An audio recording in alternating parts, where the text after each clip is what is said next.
Hello all, this is Suyash signing in. I hope that you all are doing very well. You can follow me on Unacademy Learning app where you can find my other courses as well. This lesson will take you through some very interesting idioms and phrases which you can use in your daily life, and you can find these idioms and phrases in many of the competitive exams. So please don't forget to rate, review and share this lesson as much as you can. And also please do not forget to subscribe to Unacademy YouTube channel where you can find multiple courses on multiple different topics, and all those courses are for free. Okay, so come on, do it. Thank you very much. And this is my profile, and here's the link where you can just follow me for my other courses. You can find my other courses there also. Also, please do not forget to shoot all your questions, any doubt, any query which you are having in your mind related to English, related to spoken English, any of these idiom phrases or anything else related to English. You can just directly shoot that in the comment box below, and all your questions will be answered for sure. Okay, so keep shooting all your questions, all your doubts, whatever you are having in your mind. And let's continue for now with some more idioms and phrases. And here we have the very first one of this lecture, that is climb on the bandwagon. So when I'm saying climb on the bandwagon, I actually don't mean to say something which is related to climbing, but yeah, I mean to say something which is related to joining. It means to join the crowd in following a popular position, cause or activity. Now, you can actually see the example of this phrase multiple times around you when, some people are fighting, and one person is fighting, and suddenly a large number of people joins him in beating someone. Just why? Just to follow a popular position, just to follow that popular cause, just to follow that popular activity which is happening over there of beating someone. So this happens without even knowing something, without even just getting about the issue, that what is the problem, whose mistake is here, and knowing nothing, they just join the crowd in following a popular position, cause or activity. Okay, so this is what the meaning of this phrase is. And for example, as soon as their policies became popular, all the other parties started to climb on the bandwagon. Obviously, as soon as their policies became popular, they made some policies, and earlier everyone was actually criticizing them a lot. But as soon as their policies became popular, all the other parties started to climb on the bandwagon. All the other parties started to join the crowd in following those policies, in just favoring those policies. So that happens actually. Okay, and the next one is close shave. Now what is close shave? Close shave actually means a narrow escape. Whenever you are actually getting, or you actually got, or you actually made a narrow escape from something, that is what we call close shave. Okay, this close shave has got nothing to do with the shaving which we do, the shaving which we do, it has got nothing to do with that, but it means a narrow escape. A very narrow escape when you make, when you get, then it actually means close shave. Okay, like for example, the spy had a close shave when she was nearly caught in the military camp. She had to climb a tree just to stay hidden. So the spy, we are talking about the spy who was there, who just went there in a military camp, and military people were about to just spot her or spot him. But what happened? She or he, the spy, had a close shave. That means the spy made a narrow escape.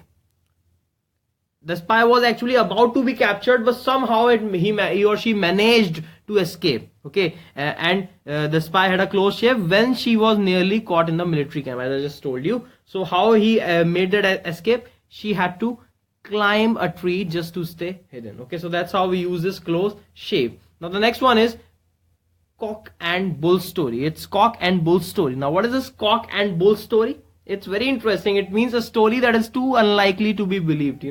We make n number of stories, we narrate, and actually we compose n number of stories out of our mind, which actually has nothing to do with the reality, but we just make them, we just speak them, we just narrate them just to make some things work for us. Okay, we just make those stories. So it is also one of those stories, cock and bull story, and it is a story that is too unlikely to be believed. Like for example, every time when he gets late, he starts telling me all those cock and bull story, that how he got late. Now he gets late many times, and every time he just keeps on telling me different stories, like how he got late, what happened suddenly on the road when he was coming to the school, or he was coming to the job, whatever it is. So he just always keeps on telling me all those stories, that how he got late. Okay, so every time when he gets late, he starts telling me what? He starts telling me all those stories which are too unlikely to be believed. That means he starts telling me all those cock and bull story, that how he got late. Okay, so this is how we can use this cock and bull story. Okay, now the next one is come out of one's shell. Now when I'm saying come out of one's shell, what I actually mean, it means to stop being shy. I'm actually saying to stop being shy. Okay, like for example, if you want to be a successful professional, if you want to be a successful professional, then you will have to come out of your shell. Now it is a bit self-explanatory phrase, you can just yourself understand. You know, we call people that you'll have to come out of your comfort zone. We actually say it in that way also. You'll have to come out of your comfort zone. That means you'll have to just do it. You'll have to just do it without taking care of all those factors which are there in your mind. Okay, you'll have to stop being shy. So if you want to be successful professional, then what? Then you will have to come out of your shell. So that's how we can use this, come out of one's shell. Now the next one is cold turkey. Now this one is very interesting, a very fancy phrase, very interesting phrase, very fascinating phrase which we use, that is cold turkey. Now what is this cold turkey? It means abruptly. It means not gradually. When you do something abruptly, when you do something not gradually but abruptly, then the phrase which you use is cold turkey.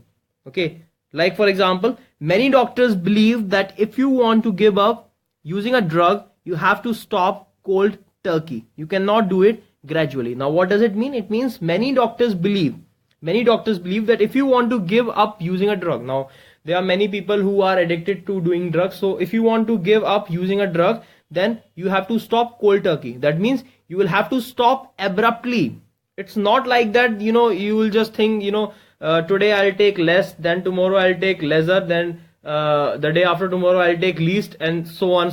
So if you are going to do it in this way, then you will never be able to give up using a drug. So if you want to do that, you will have to do it cold turkey. That means you will have to do it abruptly. You will have to do it at once, that from today only I will not take any sort of drug. I will not use any sort of drug. So you'll have to do it in this way. Okay, you cannot do it gradually. So this is how we use this phrase cold turkey. Okay, that which means abruptly and not gradually. So that's all for this lecture. I hope that you must be enjoying learning all these idioms and phrases in this course till now, and we will be talking about many more idioms and phrases for the next lecture. Thank you very much for this lecture, and this is Suyash signing off.